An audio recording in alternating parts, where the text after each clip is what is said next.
Lá vamos nós com aquela velha frase: o corintiano não tem um dia sequer de paz. Bora conversar um pouquinho? Antes de mais nada, deixa eu me apresentar, caso tu sejas novo ou nova por aqui, prazer.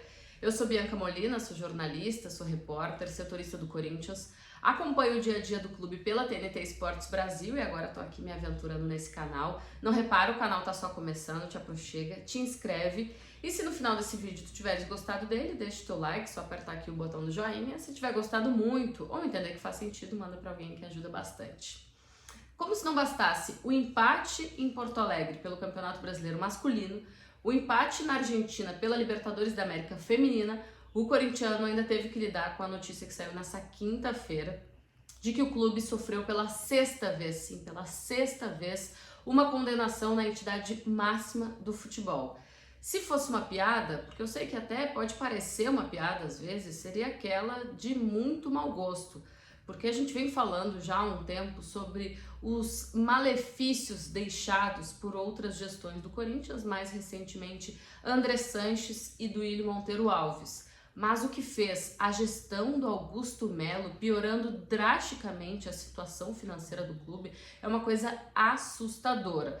Dessa vez o Corinthians sofreu uma derrota na FIFA pelo caso envolvendo o clube dinamarquês no qual o Charles jogava. O Corinthians, na oportunidade, sob a gestão do Augusto Melo, comprou o Charles por mais ou menos 1.600.000 euros. Eram 3 parcelas. As 2 primeiras foram pagas de 400.000 euros e a terceira e maior parcela não foi paga e ela deveria ter sido paga em março. Ou seja, em março de 2025, o Corinthians ainda estava com o Augusto Melo no poder. Então, assim, o Corinthians chega à 6ª condenação na FIFA e todas essas condenações podem acabar virando em problemas maiores, em punições. 2 delas já viraram, né, transfer ban.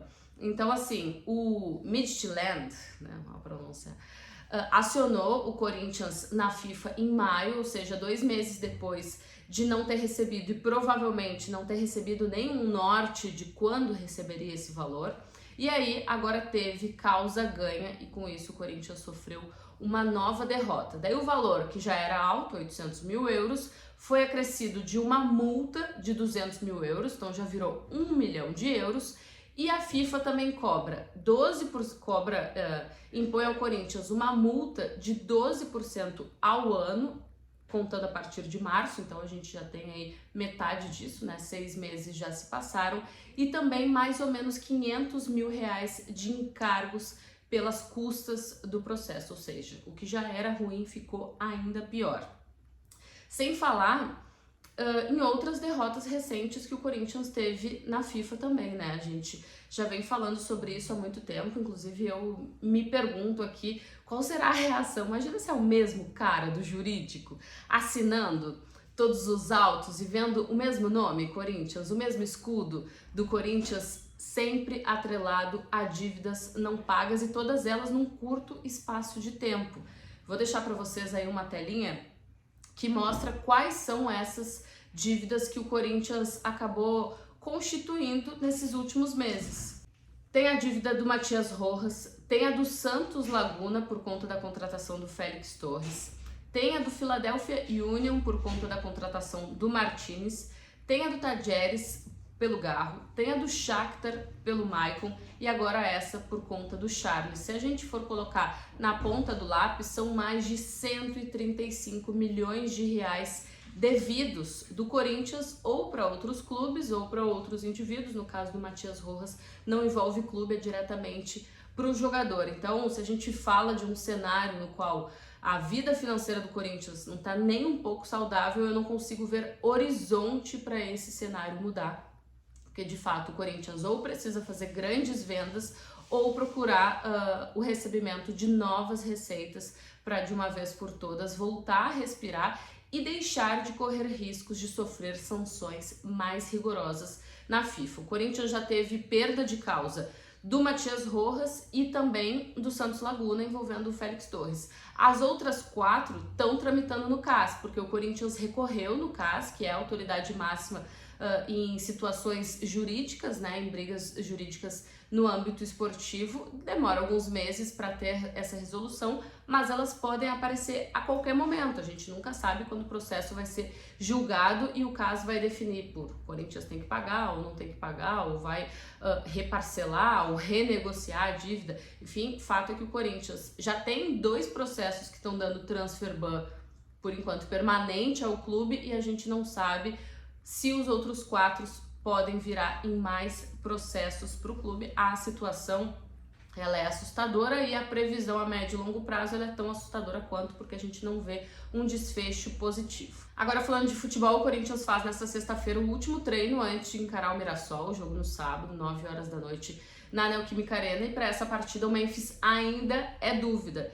Ele, lembrando, está tratando de um edema no posterior da coxa direita. Começou o processo de transição física na última terça, então fez transição terça, quarta, quinta. A gente não sabe se ele vai conseguir treinar sem restrições nessa sexta-feira, mas fato é que o Memphis, por conta desse edema, já perdeu jogos como o segundo tempo contra o Atlético Paranaense, jogo de volta das quartas de final da Copa do Brasil, Fluminense, Sport, Flamengo, Internacional.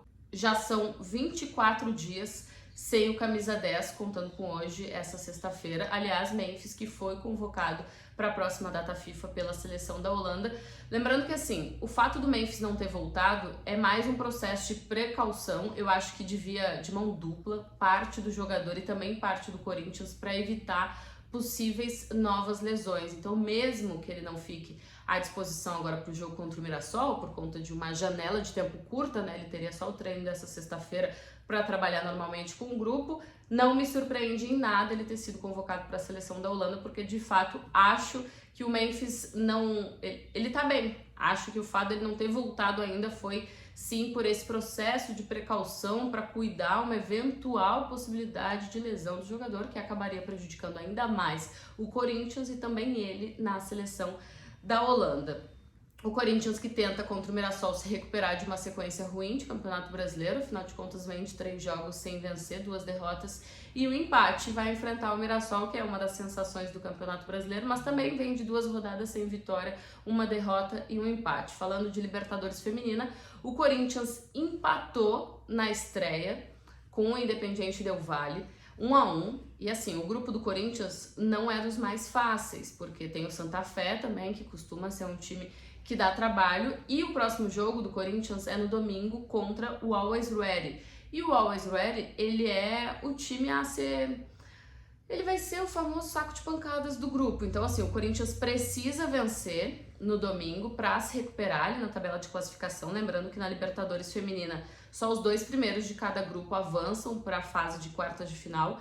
E o Always Ready tomou uma generosa goleada do Santa Fé nessa primeira rodada de competição, ou seja, Santa Fé já venceu, já fez saldo, então é importante o Corinthians conseguir uma vitória também, até se for bastante elástica, ainda que eu acho que isso joga contra a modalidade, tudo bem, tem que pensar em fazer saldo e conseguir se manter ali entre os 2, porque são 3 times fortes no grupo. A gente tá falando do Independiente Del Valle, que tem um projeto de futebol feminino, tá cuidando bem da modalidade. O Santa Fé, que costuma dar trabalho, inclusive fez uma final de Libertadores com o próprio Corinthians em 2021. E o Corinthians, que é o grande time da competição, mas a gente sabe que nem só de retrospecto, nem só de camisa, de peso, de escudo se faz um campeão de Libertadores feminina. Show de bolas? Queria pedir desculpa pra vocês, essa semana eu tô um pouco mais sumida, né? Não ando muito bem, assim, plenamente de saúde, tem uns momentos de indisposição e tal, então pra gravar demanda um pouco mais, mas prometo tentar ser mais assíduo aqui, que é o combinado do canal, ter um vídeo por dia aí, pelo menos. Show de bola? Chegou até aqui e não tá inscrito ainda, te inscreve no canal. Se curtiu, só deixar o teu like, apertar aqui o botão do joinha. Se curtiu muito ou entender que faz sentido, manda pra alguém que ajuda bastante. Beijo, tchau, tchau.